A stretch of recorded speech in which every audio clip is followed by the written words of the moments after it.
कई सालों पहले नदी के किनारे पर एक तियत्स नामक नगरी हुआ करती थी। इस नगरी में शासन करने वाला राजा बहुत ही मूर्ख था। वहीं राजा का मंत्री बहुत चतुर था। एक दिन शाम के समय राजा और मंत्री दोनों नदी किनारे टहलते हुए शाम का आनंद ले रहे थे।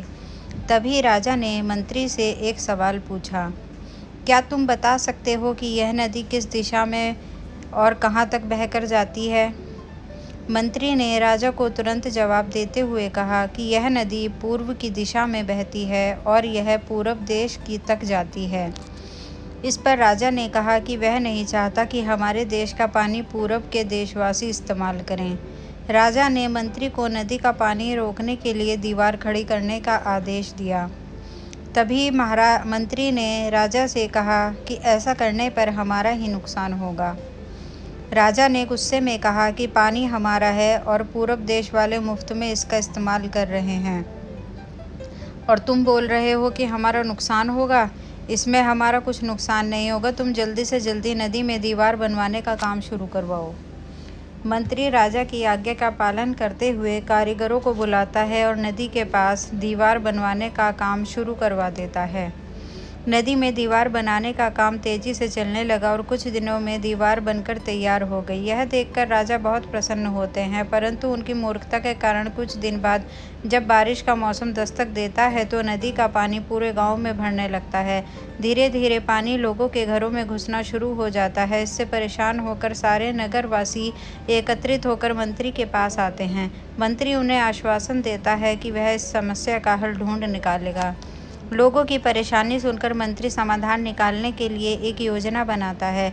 उन्होंने राजमहल में समय को बताने के लिए घंटा बजाने वाले शख्स को इसमें शामिल किया।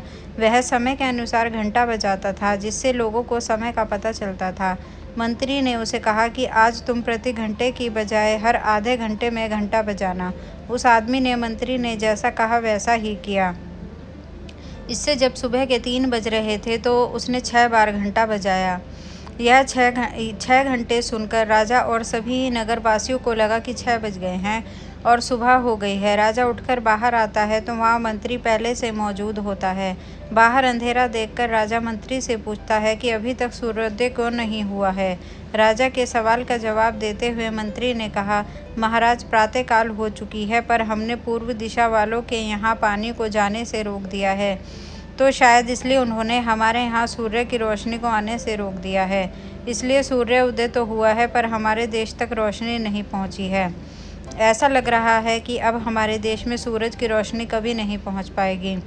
यह सुनकर राजा चिंता में पड़ जाता है और मंत्री से पूछता है कि क्या इसका कोई उपाय नहीं है। तब मंत्री उत्तर देता है कि महाराज, अगर आप नदी का पानी छोड़ देते हैं तो हो सकता है कि वो भी सूरज को छोड़ देंगे। इससे राज्य में फिर से रोशनी आ जाएगी। राजा मंत्री को तुरंत नदी की दीवार तुड़वाने का आदेश देता है। मंत्री कारीगरों को नदी पर ले जाकर उन्हें दीवार तोड़ने के लिए कहता है। कुछ घंटों में कारीगरों ने दीवार गिरा दी और तब तक सूरज के निकलने का समय भी हो गया था। सूर्य उदय हो गया। सूर्य की लालिमा देखकर राजा बहुत खुश हुआ और मंत्री को इनाम देने की घोषणा की। राजा ने मंत्री की तारीफ करते हुए कहा कि तुम्हारे कारण हमारे राज्य में फिर से सूर्य उदय हो पाया है और तुमने हमारे राज्य को अंधकार से बचाया है। इसके बाद मंत्री कहता है कि महाराज, यह तो राज्य के लिए प्रति मेरा फर्ज था। कहानी से सीख, कभी भी दूसरों का बुरा नहीं करना चाहिए और ना ही उनकी तरक्की देखकर उनसे जलन की भावना रखनी चाहिए। अगर ये मेरी स्टोरी आपको पसंद आई तो प्लीज़ इसको लाइक, शेयर एंड सब्सक्राइब कर दीजिएगा।